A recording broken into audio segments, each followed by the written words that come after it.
in the small coastal town of Willow Bay, where the salty breeze carried the scent of the ocean and the golden sands stretched endlessly, two souls were destined to meet.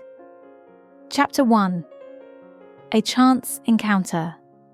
Eleanor Carter had spent her entire life in Willow Bay. She ran a small bookshop on the corner of Maple Street, a quiet sanctuary filled with the scent of old pages and warm coffee.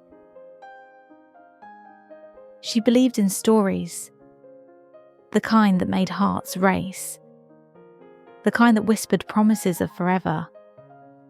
But she never imagined she would be part of one. One autumn afternoon, as the leaves danced in the wind and the sky was painted with hues of amber and crimson, a stranger walked into her bookshop. He was tall, with stormy grey eyes and a presence that seemed to pull the air from the room. "Do you have Wuthering Heights?" he asked, his voice deep and smooth, like the waves beyond the shore. Elena turned, taken aback by the man before her.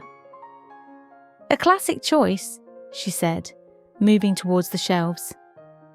"First time reading it?" He shook his head, offering a small smile. "Number I lost my old copy. Thought I'd find a new one here." There was something about the way he spoke, as if memories clung to his words. When she handed him the book, their fingers brushed for a brief second, just a fleeting touch, but enough to send a jolt through her veins. "I'm Elena," she said, curiosity getting the best of her. "Lucas." And with that he left, leaving behind the faintest scent of cedarwood and mystery.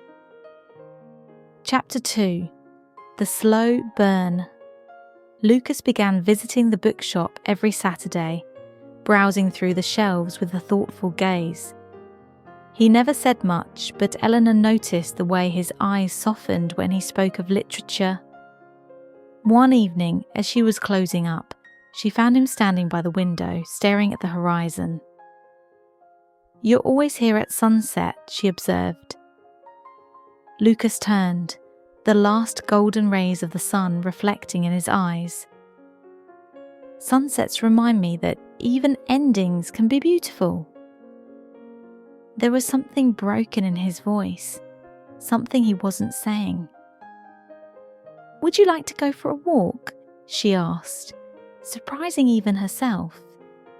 And so they walked along the beach, their footprints vanishing in the tide, their words weaving stories neither had told before. Lucas had spent years travelling, never staying in one place too long. But something about Willow Bay, something about Eleanor, made him want to stay. Chapter 3. Falling in Love. As the days turned into weeks, their bond deepened. They spent hours in the bookshop, reading side by side, exchanging stories, and stealing glances. Lucas began leaving notes in the books she read, tiny messages that made her heart skip a beat. "You have the kindest eyes I've ever seen. I wonder if you know how your laughter sounds like music."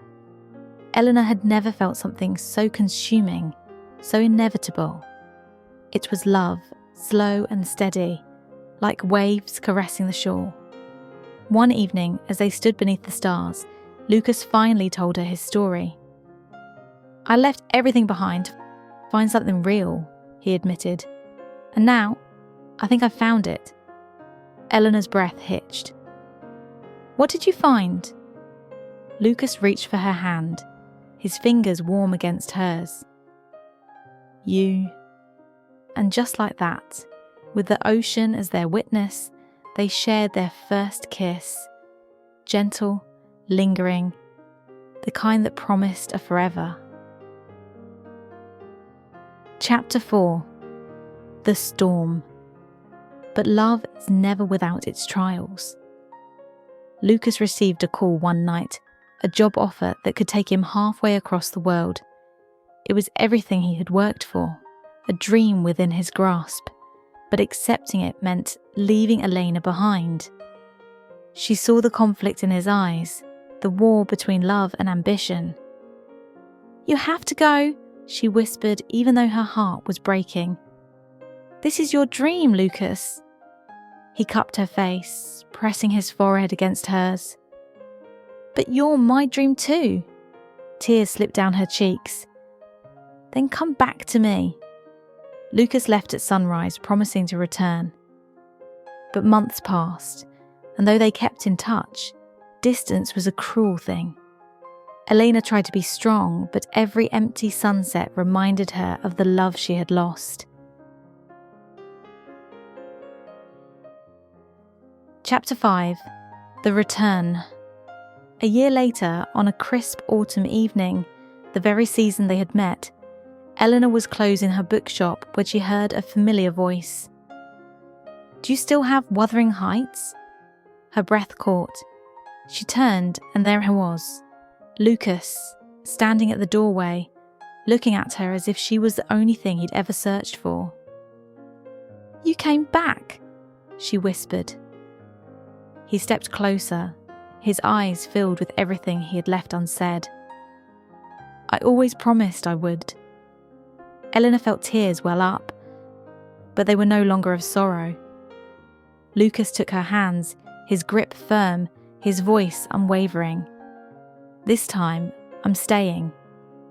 And as the golden leaves swirled around them, as the sun dipped below the horizon, they embraced, knowing that love, true love, always finds its way home. The end.